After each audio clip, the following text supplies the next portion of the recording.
Nah, ini adalah satu situasi di mana pemerintah, siapapun yang akan terpilih, mulai dari pemerintahan tahun 2024 sampai nanti 2045, itu harus benar-benar memastikan kita punya cukup lapangan kerja.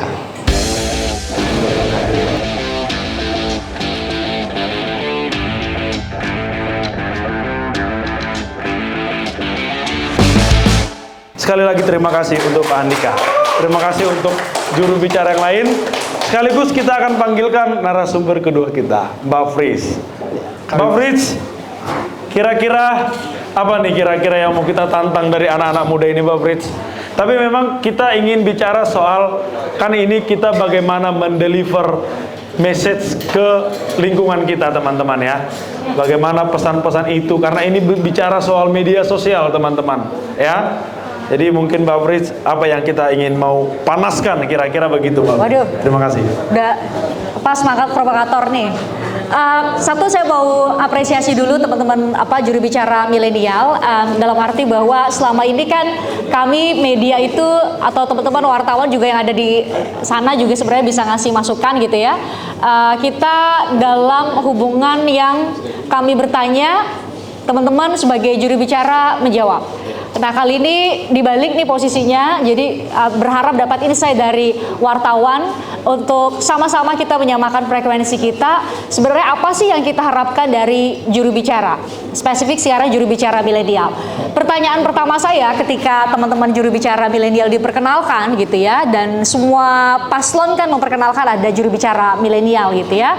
Meskipun sebenarnya milenial kasihan generasi Z ya, nggak ada juru bicara generasi Z ya judulnya ya. Jadi mungkin juru bicara muda lebih tepatnya supaya bisa mengakomodir bahwa ada generasi milenial dan juga ada Gen Z yang udah bisa milih, betul ya, Gen Z ya, Alpha belum bisa milih. Jadi mungkin itu satu poin penting yang mau saya sampaikan. Terima kasih sudah memberikan ruang. Jadi kalaupun ada pertanyaan teman-teman dari jenis media lain mungkin juga bisa menjawab, karena saya adalah wartawan televisi. Jadi saya akan memberikan mungkin beberapa insight kepada teman-teman juru bicara, beberapa hal yang mungkin bisa menambah makin nyambung nih komunikasi kita, setidaknya teman-teman dari media televisi dengan teman-teman juru bicara milenial. Jadi konteksnya adalah memberi masukan supaya kita sama-sama satu frekuensi, sehingga kemudian kita sama-sama punya kerjasama yang baik mengkomunikasikan apapun yang mau teman-teman komunikasikan, karena namanya media, kita juga punya fungsi mengemban amanah untuk semua itu tersampaikan dengan baik. Jadi jangan sampai nih kita mau bantu pemirsa, mau bantu penonton membaca untuk jangan sampai salah pilih. Nah, harapannya teman-teman juru bicara milenial itu bisa menyampaikan pesannya dengan baik. Nah, ini saya siapin materi sebenarnya ini mengenai teknik wawancara TV. Jadi teman-teman, saya mau sharing beda mungkin konteksnya dengan teman-teman media online atau teman-teman media cetak, karena tentu menyesuaikan dengan platform dari masing-masing. Tapi kalau di TV ini bagus sekali quote yang disampaikan sama seorang newscaster dari Amerika. Dia bilang bahwa wawancara itu nggak tergantung sama narasumbernya, justru tergantung sama pewawancaranya. Nggak tergantung. Jadi apa insight dari sini? Banyak sekali yang sudah bisa diturunkan. Jadi ketika misalnya Darren misalnya diundang sama TVA misalnya, jadi udah bisa dong siapa presenternya, sudah bisa dilihat di YouTube. Oh, ini gaya bertanyanya ya, oh dia sukanya dengan pace yang cepat, oh dia sukanya dengan pertanyaan-pertanyaan yang seperti itu. Itu mungkin akan bisa menjadi bukan bagian dari inti substansi. Saya nggak mau bilang bahwa tidak perlu belajar, bahwa oke, dari visi misi untuk meningkatkan substansi demokrasi kita itu harus, tapi ini menjadi bagian yang elemen terpelengkap gitu. Jadi kalau teman-teman datang terus, karena banyak sekali yang gagal, dan menurut saya gagal pintar sekali tapi tidak memahami signature dari TV debate atau wawancara televisi. Jadi kadang-kadang salah banget, udah habis durasi pesannya nggak tersampaikan. Jadi ada masing-masing, silahkan sekarang kan udah ada platform di media sosial. Jadi ketika diundang misalnya kayak Mas siapa tadi, Mas Mas Jutan tadi diundang sama TV dari Kuningan ya, Kuningan studionya. Saya nggak bisa nyebut nama stasiun televisinya. Udah bisa lihat, oh tiap pagi, oh ini adalah penonton acara pagi. Oke, penonton acara pagi itu beda dengan penonton acara siang, penonton acara prime time, malam. Biasanya penonton prime time tentu demografi penontonnya berbeda. Jadi diharapkan, jadi yang nontonnya pasti ibu-ibu yang belum berangkat kerja. Jadi tolong bahasanya jangan tinggi-tinggi banget. Nggak ngerti ibu-ibunya. Atau misalnya hadir sekadar dari, kalau diundang sama TV berita, biasanya demografi penonton TV berita itu adalah male 35 plus. Jadi dia berkerah putih, dalam arti dia sekolahnya lumayan lah S1 ya. Jadi mungkin nggak apa-apa pakai misalnya indeks persepsi korupsi, oh nggak apa-apa. Tapi kalau diundang sama televisi general entertainment, penontonnya adalah mbak-mbak kita yang di rumah, ya kan? Mungkin saudara-saudara kita yang kurang beruntung sekolahnya nggak mendapat kesempatan sekolah yang terlalu tinggi. Jadi jangan sampai kemudian salah ngomong misalnya. Gimana menyederhanakan bahwa misalnya pasangan yang Mbak Gita dan Mas Darren dukung ini mau menjamin perlindungan hak asasi manusia misalnya. Gimana cara mengkomunikasikan? Misalnya bisa bilang bahwa ibu-ibu yang ada di rumah nanti kalau misalnya pasangan ini menang, maka akan bebas untuk menonton program yang nanti nggak akan dengan segmentasi, misalnya bisa bebas nonton program yang sangat menghibur dengan talk show ini dan lain-lain. Jadi tolong cari, nih saya nggak bisa karena saya bukan juru bicara, jadi saya kasih tugas kepada Mas Darren dan Mbak Gita termasuk Mbak Jutan untuk cari penerjemahan paling konkret dan paling sederhana dari pemenuhan hak asasi manusia buat ibu-ibu rumah tangga. Apa coba Mas Darren? Buat ibu rumah tangga pemenuhan hak asasi manusia mereka apa coba contohnya? Harus ini ke Mbak Gita. Oh, Mbak Gita. Oke. Apa coba Mbak Gita? Yang pasti bukan asap sulfat ya. Waduh, ini bentar dulu. Kenapa dialihkan ke saya? Ya, Saya sebenarnya belum jadi ibu rumah tangga. Saya juga belum merasakan. Harapannya gimana? Sebenarnya saya belum merasakan juga ya jadi ibu-ibu ya. Cuma saya melihat pandangan saya aja gitu. Ibu-ibu itu kan kalau dalam keluarga ya, dia itu kan kalau jadi pengemudi itu dia orangnya lebih protektif gitu. Kalau ibaratnya jadi pengemudi dia orangnya protektif. Dia lebih yang mengarrange rumah tangga itu seperti apa gitu kan. Kalau dari sosok kelakiannya, bapak-bapaknya gitu ya, itu ya, biasanya kan kalau mayoritas kita kan ya sebagai pencari nafkah kan, memenuhi kebutuhan itu. Tapi yang peran sentral itu ada di ibu yang punya double job gitu, ngurus rumah tangga, ngurusin anak-anak juga gitu kan. Dan kita juga mesti melihat pendekatan kalau dari ibu-ibu itu adalah biasanya dia tuh memenuhi kebutuhan rumah tangganya apa sih gitu. Oke. Ya kan? Oke, stop sampai situ. Kalau saya jadi presenter ya, jadi host yang memandu acara, di sebelah sini ada Mas Darren sama Mbak Gita, di sebelah sini ada perwakilan paslon lain. Dari tadi udah saya pindah. Karena kenapa? Kita punya rating share. Kalau Mbak Gita, saya kasih pertanyaan tidak langsung menjawab pertanyaan saya, mohon maaf durasi di televisi itu sangat terbatas. Saya harus berbagi dengan narasumber-narasumber lain.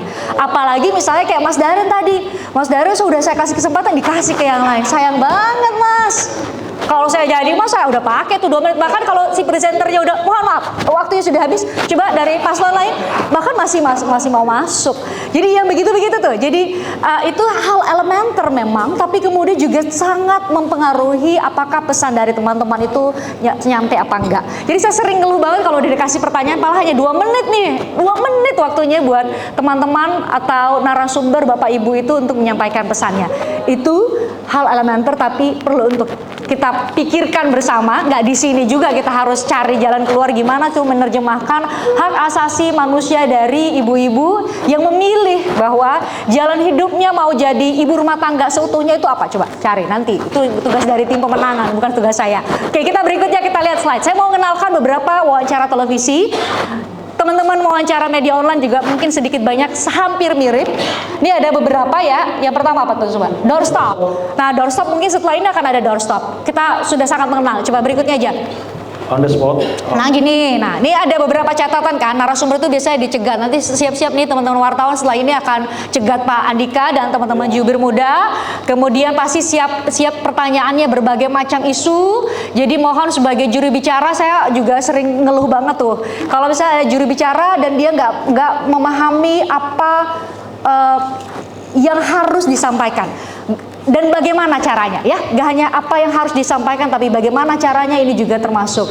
Terus siapkan data itu untuk segmentasi penonton atau pembaca yang menengah ke atas ya, menengah ke atas dalam arti secara literasi dia lebih baik, tapi itu juga segmentasi yang perlu teman-teman perhatikan.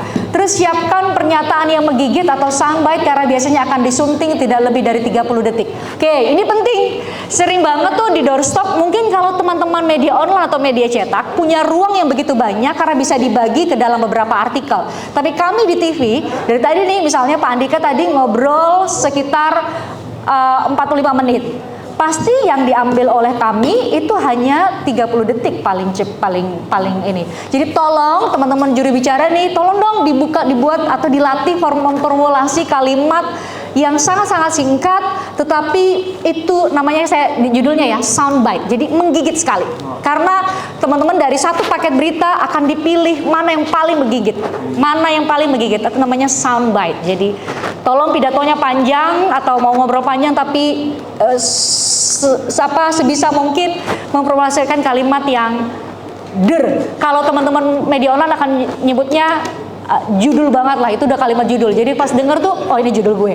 Pas denger itu udah judul gue. Tapi kalau kami TV pasti kami potong dari durasi yang panjang. Jadi tolong jangan panjang-panjang ngomongnya. Gitu. Kalau doorstop cukup 5 menit, yang penting semua jadi judul, ya kan? Nggak gitu. memungkinkan daging semua? Nggak memungkinkan, Pak? Oh, kalau daging semua berarti orangnya hebat sekali, bisa memikirkan beberapa angle. Tapi sejauh ini selama saya beberapa tahun ada di televisi, hanya ada beberapa orang terpilih yang semua omongannya itu jadi menggigit. Nggak bisa disebutin di sini. Oh, nggak bisa disebutin ya. Nggak bisa disebutin di sini. Ya. Berikutnya, selain doorstop ada wawancara on the spot. Ini biasanya di peristiwa-peristiwa tertentu, misalnya Pak Andika nih sering rapat di kawasan pusat Jakarta karena memang di sana kantor pusat TPN, biasanya pasti akan datang ke situ. Karena kita udah tahu ya teman-teman ya, udah ada agenda gini, gue datang. Biasanya juga tetap harus bersiap dengan berbagai isu karena kenapa? Biasanya nanti ada arahan dari redaksi, tolong tanya ke Pak Andika mengenai ini. Tolong tanya sama Mas Darren, juru bicara muda, lu pilih aja kalau mereka ada konkretisasi atau perwujudan dari pernyataan Pak Ganjar yang ini. Apa sih sebenarnya yang dimaksud sama Pak Ganjar yang ini atau apa yang dimaksud sama Pak Mahfud soal ini? Jadi tolong media monitoring juga sering dilakukan ya nggak sih teman-teman, baca media juga gitu. Baca media nggak? Baca. Pasti ya. Teman-teman kalau nanti di absen baca artikel teman-teman apa enggak gitu ya. Nanti ya. Oke, berikutnya adalah wawancara on the spot. Ini wawancara dengan janji. Nah, ini menurut saya teman-teman juga punya keunggulan. Misalnya tadi kayak Pak Andika, kita kan WA Pak Andika buat datang ke sini kan. Nah, teman-teman wartawan juga sering gitu nggak? Ya sih? Iya. Mas, nanti mungkin akan ke depan, Mas Jutan, boleh nggak lagi di mana? Ada teman-teman dari misalnya Detik gitu ya, dari Kumparan misalnya ya, akan bilang, Mas ada di mana? Oh, gue ada di sini. Oke, saya mau nanya beberapa hal dong. Nah, teman-teman, silahkan gunakan momen itu untuk bertanya kembali kepada teman-teman wartawan. Mau nanya apa? Gitu. Mau nanya apa? Minta dong daftar pertanyaannya, boleh. Daftar pertanyaannya. Jadi selama mungkin waktu wartawannya datang, teman-teman sudah bisa mempersiapkan poin-poin penting yang mungkin teman-teman harapkan bisa tersampaikan kepada publik. Jadi bisa tuh dimanfaatkan. Kalau by open gitu ya, tanya aja dulu daftar pertanyaan. Saya sih mendorong ada daftar pertanyaan supaya sama-sama kita enak. Satu, enak buat kami, sesuai dengan agenda kami, sesuai dengan arahan atau kebijakan redaksi atau poin-poin yang mau isu yang mau kami soroti, teman-teman juga bisa menjawabnya dengan persiapan yang lebih matang. Oke, berikutnya. Oke, ini wawancara melalui sambungan telepon. Ini kalau di sekarang sih jarang sekali ya, karena sekarang sudah ada Zoom. Tapi Zoom itu kadang-kadang kan tetap bermasalah. Kadang-kadang kalau sinyal terlalu rendah, biasanya akan terganggu gangguan Zoom, maka biasanya akan kami siapkan foto. Oleh karena itu, pesan saya untuk jenis wawancara ini, Mas Darren, Mas Iqbal Gita, dan juga Mas Juta, siapapun yang jadi juru bicara muda nanti yang nggak hadir bersama kita, tolong di media sosialnya masing-masing taruh foto yang menurut kalian paling ciamik sekarang nih, punya nggak foto paling bagus di media sosial nggak? Karena kenapa? Pasti tim produksi akan cari di media sosial masing-masing. Kalau nggak nih nanti dipilih yang foto yang lagi apa gitu loh. Atau dulu misalnya sering terjadi adalah kalau orang-orang yang tidak punya foto terbaru di Google atau di media sosialnya, kita sekarang udah gendut, kita tampilin ini yang masih kurus. Jadi kurang kan? Jadi ya mumpung teman-teman masih muda kan. Jadi silakan taruh foto-foto terbaik yang menurut teman-teman representatif untuk dijadikan template seperti ini nih. Misalnya nih, dulu mantan ketua KPU nih, Pak Ilham Saputra, ada fotonya lah lumayan. Ya kan? Yang sebelah udah masuk ini dong ya. Kenal nggak yang sebelah? Tobita Enggak. Hati. Udah berproses. Salah satu nanti yang dibahas nanti di hari Selasa ya, kan soal korupsi ya. Siap. Oke, berikutnya. Oke, live narsum. Ini live narsum biasanya nanti ada beberapa stasiun televisi, terutama stasiun televisi berita itu punya namanya mobil satelit. Biasanya akan didatengin. Atau sekarang makin canggih, ada alatnya sudah seperti ini dengan berbagai penamaan. Ada yang namanya live view, ada namanya kecil-kecil sekali gini, tapi bisa live, bawa kamera segini, nanti disambungkan, dan itu sinyalnya relatif baik dibanding dengan hanya saluran Zoom. Itu juga bisa dimanfaatkan. Boleh teman-teman kalau misalnya ada yang kontak ya dari stasiun televisi, nanya, kalian mau gue Zoom atau ada tim kalian yang bisa datang bawa mobil satelit atau bawa alat live lain? Alat live-nya sekecil-kecil ini kok sekarang. Mungkin tasnya nih udah gede nih. Berarti sekarang nggak perlu. Dulu harus mobil satelit, jadi untuk masuk ke rumah-rumah yang gangnya kecil kan susah. Sekarang sudah ada alat-alat yang mobile yang bisa digunakan, dan menurut saya itu jauh lebih aman ketimbang Zoom. Karena Zoom itu bisa ada masalah dengan audio dan visual, dan itu tidak menguntungkan teman-teman. Karena kenapa? Kalau teman-teman ada gangguan audio visual, ya pasti tim lawan atau juru bicara atau narasumber yang mewakili tim lawan punya kesempatan lebih banyak menggunakan durasi, dan dia pesannya jauh lebih banyak tersampaikan. Oke, berikutnya. Ini wawancara studio. Oke, wawancara studio ini jauh lebih banyak hal yang bisa teman-teman lakukan. Dalam arti bahwa biasanya ini sudah janjian agak lama. Kayak saya wawancara Pak Andika itu mungkin 3 hari sebelumnya atau 5 hari sebelumnya, bahkan sesudah ini Pak Andika bisa minta daftar pertanyaan. Silakan minta daftar pertanyaan kepada teman-teman media untuk bisa sama-sama kita sepakati mau angle-nya ini. Tapi pasti kami punya teman-teman media jenis apapun itu ya, platformnya pasti punya isu-isu yang mau di follow up melalui talk show seperti ini.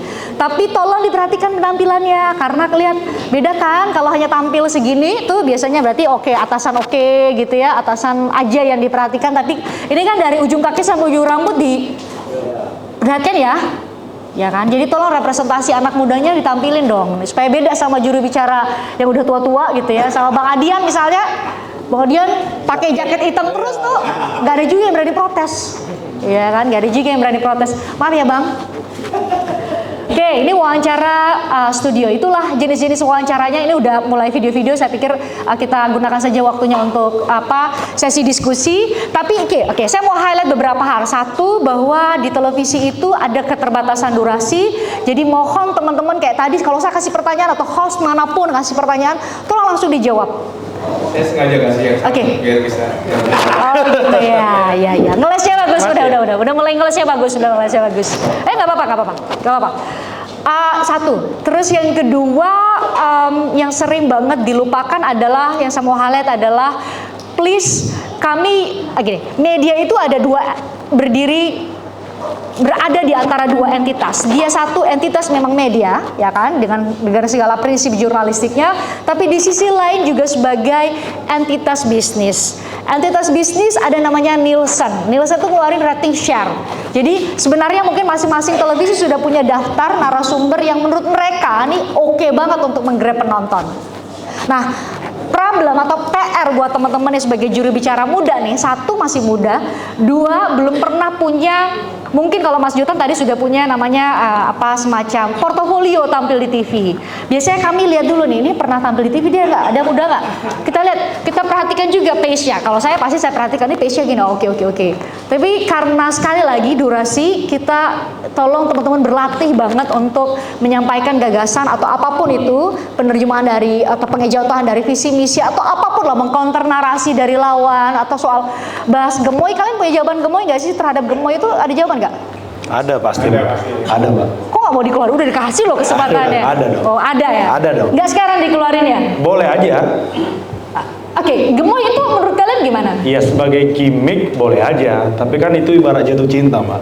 Oke. Casingnya oke, makin lama makin kenal, ternyata busuk juga kan nggak enak juga. Jadi gemoy harus ada substansinya juga, harus ada juga nilainya gitu loh, Mbak.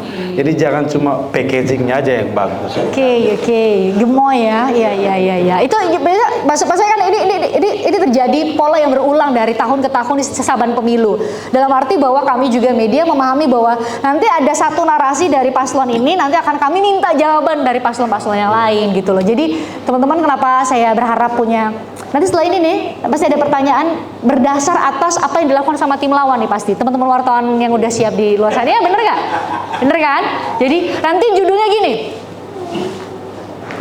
juru bicara muda TPN Ganjar menjawab isu apa gitu loh. Jadi udah kebaca kan judulnya gitu. Jadi teman-teman silahkan juga mempersiapkan diri. Gitu sih, sebagai pemantik diskusi aja. Oke, Mbak. Beri tepuk tangan teman-teman. Jadi sebenarnya kita sudah paham teman-teman. Tadi Mbak Fritz tidak berani spill nama. Siapa? Ternyata nama itu ya Mbak Fritz itu sendiri. Oh, enggak. Karena memang daging semua memang yang baru disampaikan kan begitu ya. Oke, teman-teman, mungkin ada pertanyaan dari teman-teman. Kami persilakan. Oh, dari Pak Andika langsung ya. Wah, Jenderal Andika nih nanya, aduh. Mohon izin mic-nya ya. Ini narasumber yang tanya ini, Bu. Ini ngeri nih saya. Silakan, Pak. Enggak, justru supaya mewakili yang lain, Pak. Siap. Pertanyaannya satu, Pak. Oke. Apa yang paling tidak disukai oleh audiens tentang ya apapun itu dari seorang narasumber dalam satu wawancara? Oke. Dari beberapa hasil riset, dan setiap televisi itu punya riset and development, Pak. Itu yang mengolah data dari Nielsen. Jadi ini kata Mbah Nielsen. Jadi kalau ada Mbah Google, ada juga Mbah Nielsen. Yaitu membosankan, Pak. Membosankan atau too much data. Atau dengan pace yang sangat lambat. Jadi kalau saya bisa sebutkan beberapa yang menjadi favorit dari, mungkin bisa di cross check ke beberapa stasiun televisi. Misalnya Bang Ngabalin itu menjadi favorit. Oke. Bang Ngabalin itu menjadi favorit. Bang Adian Napitupulu itu menjadi favorit. Gitu. Dengan segala gayanya ya, Pak. Jadi dengan narasi atau diksi atau pilihan kata yang sangat sederhana tetapi menarik. Pace-nya juga tepat, tidak terlalu cepat, tidak terlalu lambat. Karena kalau terlalu lambat, Pak, pasti saya udah tahu kok. Itu ada feeling bagi dari masing-masing anchor atau dari host. Aduh, ini terlalu dragging namanya. Turun banget, kita pindah. Oke, kita bahas nanti. Saya dengarkan dulu dari paslon lain. Pasti saya pindah, Pak. Karena itu persoalan adalah penonton juga ikut bosan dengan jawaban itu. Jadi ya mungkin kita akan balik lagi ke basic public speaking, ada intonasi, ada bahasa tubuh dan lain-lain. Tapi itu basic sekali. Silahkan mungkin kalau mau jadiin referensi, kan namanya amati, tiru dan modifikasi gitu ya. Tidak harus kemudian menjiplak nama-nama tokoh tadi yang saya sebutkan, tetapi mereka menjadi favorit karena setiap kali panggung diberikan kepada mereka, maka kemudian akan terasa lebih hidup. Dan penonton itu kan tidak lebih dari 5 detik, Pak. Kalau 5 detik pertama udah enggak, udah pindah aja deh. 5 detik, cepat sekali. Kalau nggak menarik kelihatan kok. Karena dari Nielsen, Pak, laporannya itu minute by minute. Jadi kelihatan bahwa ini turun pada saat si A yang bicara, naik pada saat si B yang bicara. Saya juga nggak tahu sih datanya dari mana ya, Pak. Tapi seperti itulah kenyataannya. Jadi ketahuan kok kalau si A yang kita hadirkan untuk isu ini, maka biasanya naik sekali. Kalau yang lain maka enggak. Maka itu menjadi referensi kami untuk menentukan, oh yaudah si A, pengawal politiknya si A aja deh, gitu. Dari TPN ini aja deh, atau dari TKN ini aja deh, dari tim Amin ini aja deh, kita tahu soalnya, ada datanya, gitu. Jadi silahkan menjadi penampil di TV yang sangat baik. Itu pesannya pada teman-teman, karena menurut saya, karena dari pengalaman kami, tidak kalah penting dari substansi adalah cara menyampaikannya. Jadi kayak tadi nih anak-anak muda, saya sampai balik, saya duduk di situ, saya coba menangkap apa perbedaan cara mengemas pesan dari teman-teman juru bicara muda dengan juru bicara yang senior. Coba bisa jawab nggak? Bahasa yang santai mungkin. Bahasa yang santai. Iya, Oke. Kalau menurut Mas Darren? Bahasa yang lebih mudah dimengerti. Yang mudah dimengerti. Ya, sama bahasa gaul kan. Bahasa gaul. Oke. Kalau Mbak Gita? Sesuai dengan bahasa mereka. Oke, sesuai dengan bahasa mereka. Oke. Nah, sesuai dengan bahasa mereka, dengan bahasa yang sederhana itu perlu diterjemahkan jauh lebih konkret lagi gitu ya. Karena kan kalau saya pasti sebagai ini saya akan lihat ini apa bedanya ngehadirin Mas Seno. Ya kan? Mas Seno dengan misalnya Bang Adian, atau dengan misalnya yang sering jadi juru bicara siapa? Datang. Atau Bang Bane. Oke, Bang Bane, Bang Patria gitu ya. Bang Ciko. Bang Ciko, betul, Ciko Hakim ya. Bang Ciko Hakim, apa bedanya coba? Akan apa bedanya? Jadi yang menjadi pertanyaan ini saya mau sebagai masukan juga ya buat teman-teman. Sebenarnya sih saya mau nyampaikan kepada tim pemenangan dari masing-masing paslon, ketiga paslon ya menurut saya, karena harus ada pembeda, tidak hanya kemudian. Jadi tadi narasi-narasi teman-teman bilang bahwa anak muda itu tidak hanya menjadi komoditas. Tetapi seharusnya bisa menjadi penentu. Atau dalam bahasa orang-orang hukum tata negara bilang bahwa seharusnya dalam demokrasi anak-anak muda tidak hanya menjadi objek, karena kalian adalah ceruk suara terbesar 56,45%. Jadi siapa yang bisa memenangkan hati kalian itulah yang menjadi pemenang. Tapi harus menjadi subjek dalam demokrasi itu sendiri. Nah, itu tuh yang sebenarnya saya harapkan dari Pak Andika, bisa teman-teman semua anak-anak muda yang dilibatkan ke dalam tim pemenangan untuk bisa membahasakan, gue di sini sebagai juru bicara ditaruh sebagai etalase atau ada peran lebih yang bisa diceritakan. Bisa nggak tuh teman-teman bisa cerita gitu, misalnya di media sosial masing-masing, atau nanti share ke teman-teman teman-teman wartawan nanti yang ada, bahwa apa beda kehidupan gue sebelum menjadi bagian dari tim pemenangan ini sama sebelumnya. Apa coba? Apa dampaknya? Jauh lebih banyak literasinya atau jadi maksud saya dibanding dengan selain teman-teman membahasakan atau mengkomunikasikan mengenai ini loh visi misi dan program konkret dari seorang misalnya Ganjar Mahfud gitu ya, karena konteksnya TPN, tapi bisa nggak cerita atau sharing experience kepada teman-teman sebaya bahwa saya sebagai generasi milenial, saya sebagai generasi Z itu gini loh perbedaan kehidupan ketika saya berada jauh dulu di luar dari politik dan sekarang terlibat secara aktif dalam politik. Bisa nggak sharing itu? Boleh, Bang. Nah itu makanya ayo cerita dong. Oh, gitu ya? Media. Iya dong. Pengalaman saya sekarang lebih banyak kopinya malah. Hah? Soalnya nggak tidur ini. Oh. Tanya dulu ya. Apa dulu? Biasanya kalau saya kerja pulang ini, saya nggak ada jamnya waktunya. Bisa sampai jam 3 pagi untuk diskusi sama kawan-kawan ini. Oke. Jadi kopinya lebih banyak. Jadi kopinya lebih banyak ya, supaya nggak tidur ya. Supaya bisa Oke. Nah ini penting nih. Ini kan menjadi daya pembeda. Di saat anak-anak muda lain mungkin lebih memilih untuk meniti karir di perusahaan, meniti karir di misalnya jadi TNI gitu ya, meniti karir jadi jaksa atau profesi apapun, kamu masih mau meluangkan waktu untuk nggak tidur, mengurangi jam tidur mengambil masa-masa muda kamu yang sebenarnya kamu bisa main game atau apapun yang lagi hype di kalangan anak muda dan kemudian memilih politik. Kenapa?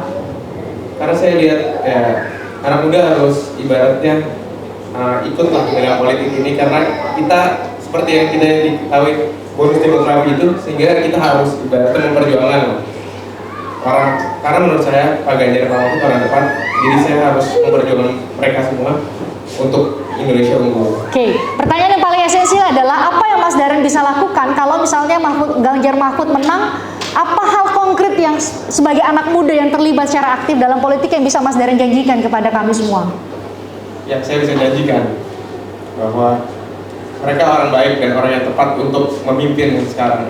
Yang lebih konkret, jangan normatif. Yang lebih konkret apa? Yang lebih konkret yang saya bisa janjikan itu yang pastinya lapangan pekerjaan itu pasti terbuka dan lingkungan hidup juga. Oke. Pertanyaan paling basicnya adalah caranya? Caranya ya kita ibaratnya PR kita itu untuk gimana menarasikan kepada anak muda itu bahwa ini benar. Maksudnya apa visi misi program mereka itu tersampaikan dan benar dilakukan. Oke, bisa nggak saya kasih saran nanti narasinya adalah bisa kita saya kasih saran narasinya adalah karena saya terlibat aktif dalam pemenangan paslon yang saat ini Mas Daran dukung, maka hampir bisa dipastikan saya juga akan ikut tetap terlibat ketika paslon ini menang, entah menjadi bagian dari pemerintahan nanti yang diberi amanah oleh rakyat, sehingga saya menjadi bagian dari pemerintah masa mendatang yang berada lebih dekat kepada para pengambil kebijakan, sehingga diharapkan suara saya lebih bisa didengar oleh mereka yang terpilih nanti, yaitu Ganjar Mahfud bisa gitu loh, boleh nggak? Ya nggak sih Pak? Makasih banyak loh, Mbak Fris, luar biasa. Ya. Karena kalau saya jadi hostnya, pasti saya malas dikasih jawaban yang normatif, saya kejar lagi. Kalau udah diingetin sama produser, udah habis Fris waktunya, udah habis, kasihan Fris, kasihan, dia udah gak ini, udah pindah lagi. Oke, sebentar sebelum Anda, kita lagi kayak gitu loh. Luar biasa ya. Iya, karena harus dipahami bahwa televisi itu kan harus ada show, ya dong. Jadi teman-teman tolong kalau diundang sama talk show, ingat ya, ada talk and show. Jadi jangan hanya pikirin soal mau bicara apa, tapi tolong dong ada show-nya. Oke, kalau saya karena baru kemarin ikut acara yang diadakan sama Kemenkopol-Hukam, itu dalam rangka untuk bisa mengingatkan teman-teman anak muda yang 56,42% ini untuk nggak golput, untuk bisa memberikan rasionalisasi kenapa sih anak muda itu harus milih, harus menggunakan hak suara. Bagus sekali.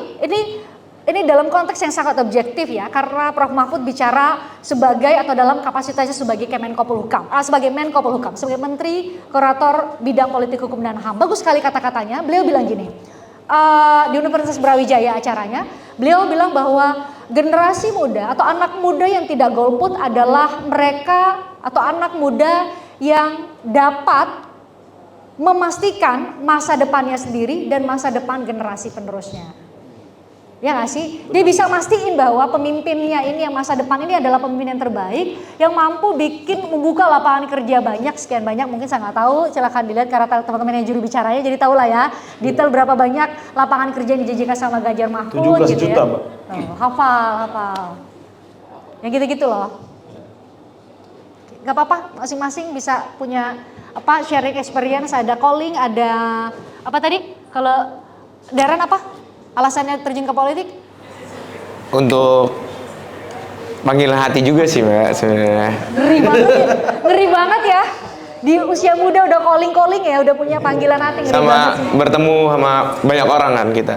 Ya saya emang maksudnya bertemu dengan background yang berbeda-beda. Itu maksudnya saya orang Indonesia, saya pengen lah ibaratnya tahu teman-teman yang lain gitu. Oh, karena di juru bicara muda juga terdiri dari berbagai latar belakang ya. Ada dari Indonesia Timur, ada dari Sumatera ya, ada dari berbagai elemen ya. Bagus sekali mewakili kita ya, anak muda. Nah, masalahnya kan paslon lain juga gitu ya.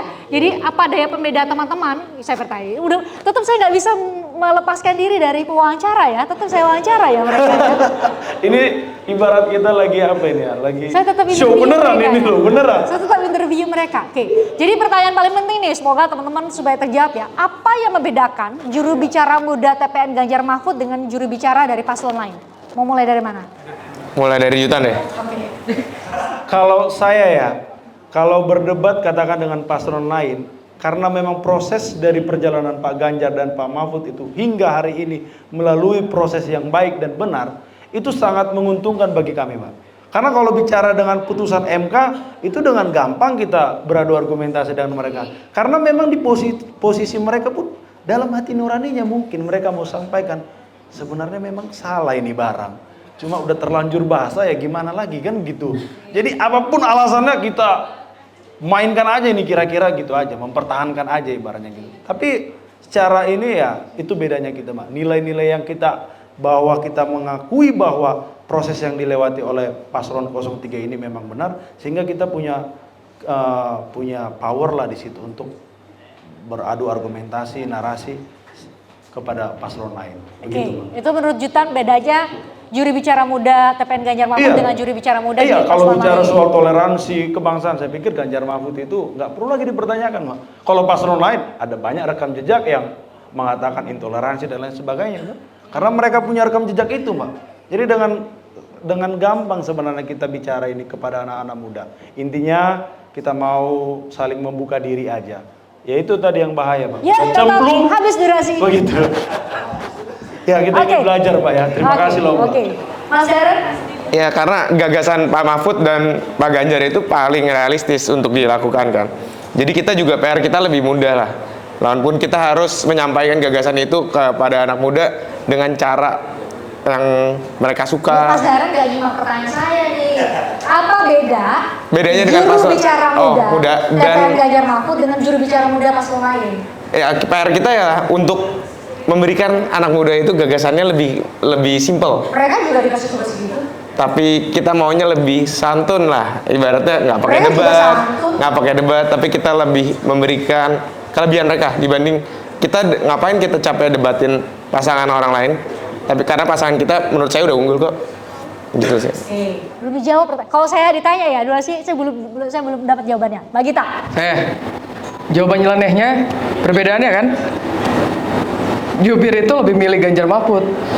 Perbedaannya sama Prabowo Gibran itu aja, simpelnya kayak gitu. Tolong itu menjadi PR buat teman-teman juru bicara muda, tolong dijelaskan secara sederhana dan lebih konkret apa sih beda teman-teman muda yang ada di yang menetapkan hati memilih Ganjar Mahfud dengan yang menetapkan hati memilih yang lain gitu. Apa bedanya? Kalau saya wawancara sama teman-teman ya, yang terpikir oleh saya ingin tahu menurut teman-teman sendiri, kesadaran teman-teman sendiri apa beda teman-teman dengan anak-anak muda lain yang memilih atau punya preferensi politik yang lain. Itu PR, nggak usah dibahas di sini kok. Nggak harus cari jawabannya di sini. Itu sebagai simulasi. Siap. Oke? Next, Mbak, apalagi kira-kira?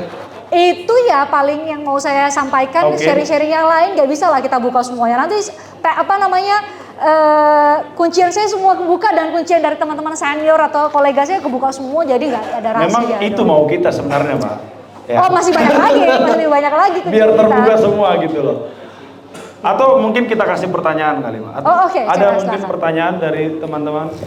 Perkenalkan, Mbak Fris, saya Ikra dari TV One. Sebenarnya pertanyaan saya karena sedikit ada keresahan di sini kan. Yang menarik ini adalah teman-teman yang hadir di sini adalah penyandang disabilitas. Nah ini mungkin pertanyaan untuk jubir Ganjar Mahfud. Ini terobosan seperti apa yang akan dibawa teman-teman Ganjar Mahfud, teman-teman jubir muda milenial untuk teman-teman penyandang disabilitas.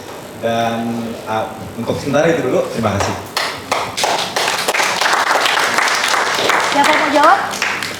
Saya aja, Mbak. Oke, Mas Jutan. Mas apa tadi? Sorry. Oke, Mas Indra.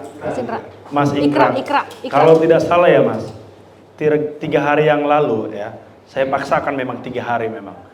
Itu staf khusus presiden hari ini, Mbak Angki ya, yang staf Angki khusus Yudhistira. Beliau sampaikan loh bahwa pilihan yang baik itu adalah Pak Ganjar dan Pak Mahfud. Beliau adalah salah satu staf khusus milenial yang tergolong disabilitas. Kenapa? Mungkin beliau melihat rekam jejak di Jawa Tengah, Pak Ganjar punya prestasi bagaimana kaum disabilitas itu bisa bekerja di pemerintahan maupun diberdayakan dalam produk UMKM. Jadi hal-hal yang semacam itu yang mungkin Mbak Angki bisa lihat bahwa memang orang-orang yang kaum disabilitas ini punya sesuatu yang memang khusus, karena memang yang namanya disabilitas tidak boleh sama perlakuannya. Memang harus ada perlakuan khusus untuk kaum disabilitas. Saya pikir itu yang diinginkan kaum disabilitas di periode 2024 hingga ke 2029. Itu jawabannya, Mas. Terima kasih. Tadi Mbak Angki sudah posting di IG-nya dia, fotonya Udah posting bersama juga Pak ya? Ganjar.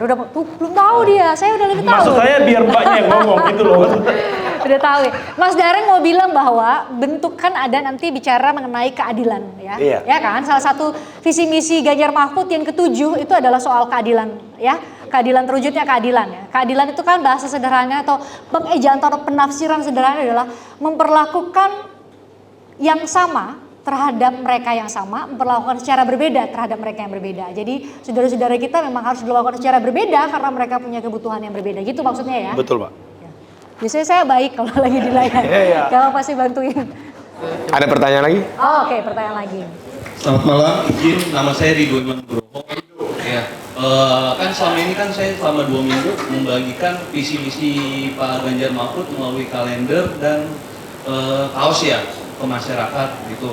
Nah, aku pengen nanya untuk jubir, gimana sih perasaannya untuk melawan buzzer di media sosial gitu? Buzzer. Ya, kita nggak bisa lawan lah, tapi ya kita terima aja lah. Buzzer-buzzer itu maunya kita gimana, yang penting tetap Ganjar Mahfud di hati lah.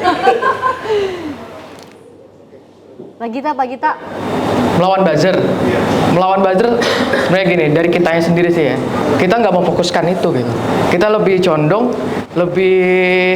lebih fokus untuk menyebarkan gagasannya Ganjar Mahfud aja udah.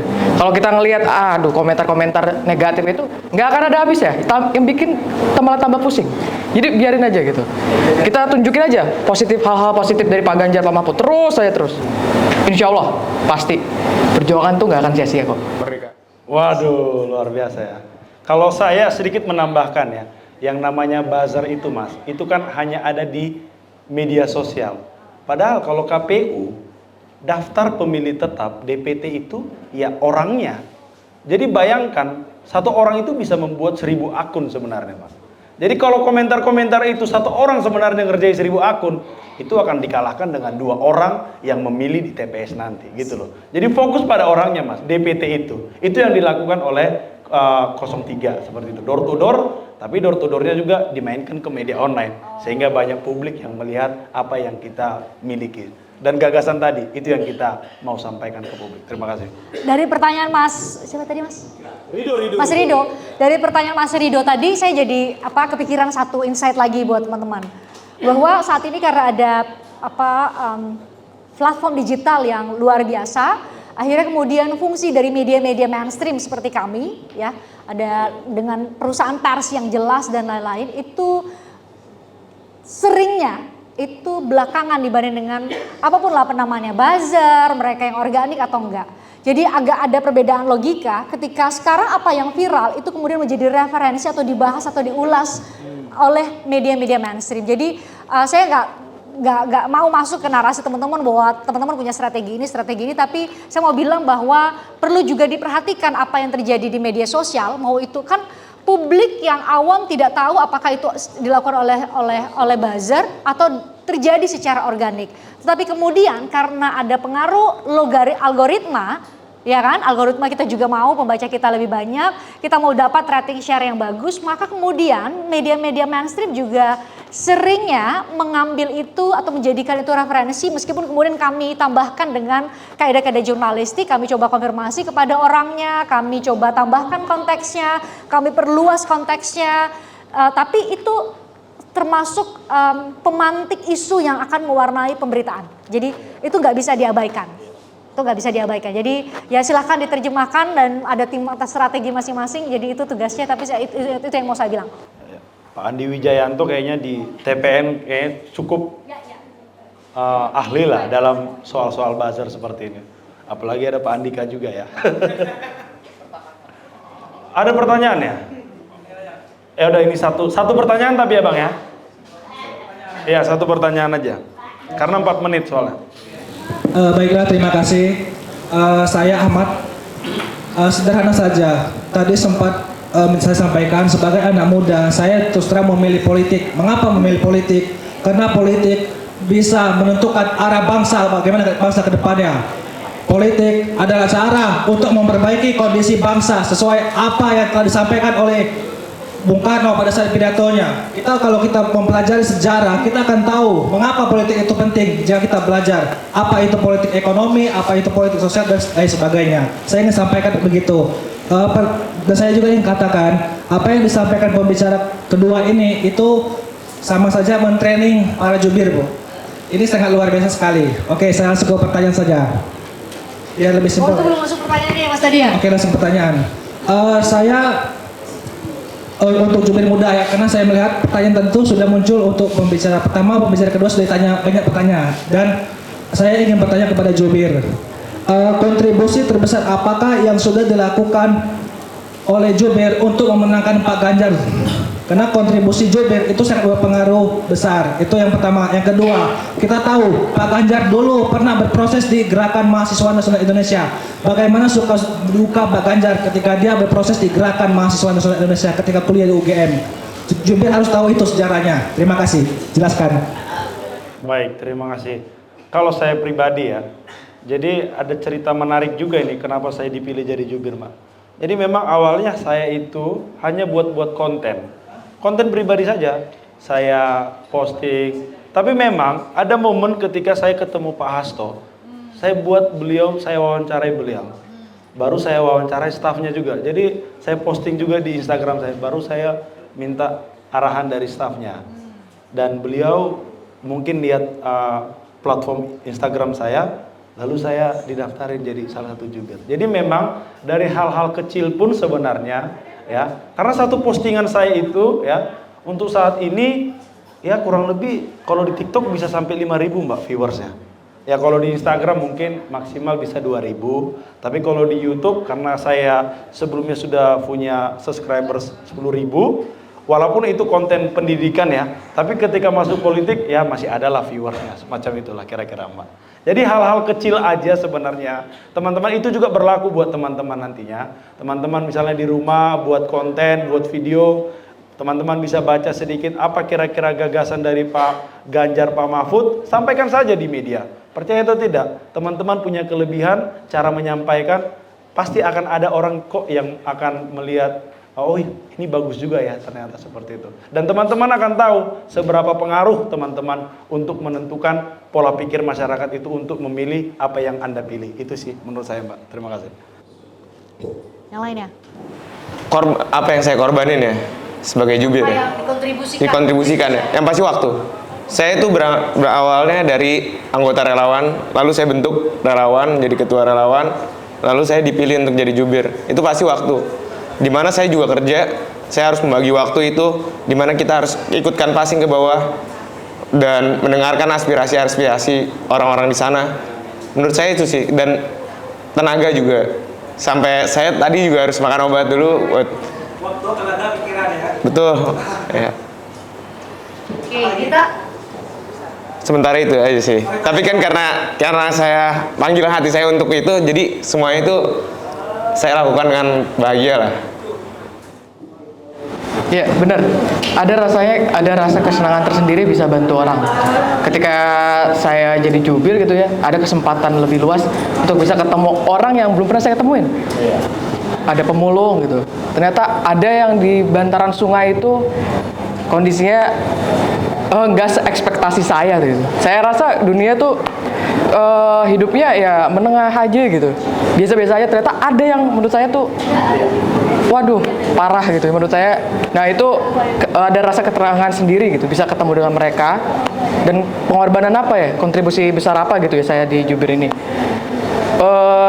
Seperti yang saya bilang tadi, saya selaras dengan nilainya Pak Ganjar gitu. Melihat perjuangan hidupnya dia tanpa ada privilege, saya melihat ada rasa nasib yang sama gitu dengan apa yang dirasakan oleh rakyat-rakyat yang biasa grassroots gitu. Itu yang saya lihat kontribusi besar, makanya saya mau jadi jubir ini. Saya akan all out untuk menyebarkan visi misi dan program-program Pak Ganjar. Terus tadi pertanyaannya apa lagi, GMNI ya? Untuk yang di GMNI, iya, Pak Ganjar itu saya sempat di GMNI juga, tapi sebentar. Memang Pak Ganjar dulu sebagai gerakan mahasiswa anggotanya ya, itu kan dia bareng sama Pak Basara juga. Ya, Gerakan Mahasiswa Nasional Indonesia GMNI gitu kan. Nah itu juga dia benar-benar punya loyalitas yang tinggi terhadap organisasinya, dan itu juga dia buktikan juga di partai. Itu aja. Ya. Terima kasih. Jadi saya pikir cukup Mbak ya. ya Ya, tadi boleh kasih masukan nggak tadi jawabannya dari pertanyaannya Mas akan lebih oke kalau Mbak Gita bilang bahwa dan diperkaya dengan data ya. Mas tahu nggak ada sekian banyak anak muda yang terlahir dari sekian itu jumlah yang sangat presisi ya. Silahkan di riset itu akan lebih keren banget. Teman-teman tahu nggak kelas menengah di Indonesia itu ada sekian juta dan diperkirakan ada anak muda yang lahir dari keluarga itu lebih oke dan lebih set. Saya pasti akan pilih itu menjadi soundbite dibanding dengan tadi jawabnya ya saya berarti memasukkan data ya Mbak ya. Oke. Keren. Terima kasih loh Mbak masukannya. Luar biasa loh malam ini. Jadi teman-teman, saya pikir waktu ini ya sebenarnya sudah cukup panjang ya. 2 jam kita berdiskusi ya, bertatap muka. Saya harap kedekatan emosional ini kita tetap jaga, kita perkuat lagi semangat persaudaraan kita. Tentu kita harapkan semangat yang sama dari kita semuanya. Kita harapkan kitalah yang menyuarakan kebenaran dari apa yang kita usung dari pasangan calon Pak Ganjar dan Prof Mahfud untuk Indonesia yang lebih unggul. Saya pikir itu. Terima kasih loh Mbak Fris, terima kasih untuk para jubir juga. Nanti tentu evaluasi akan kami terima dari teman-teman semuanya untuk kegiatan-kegiatan kita untuk yang lebih baik. Terima kasih. Terima kasih Mbak Fritz sekali lagi. Oke.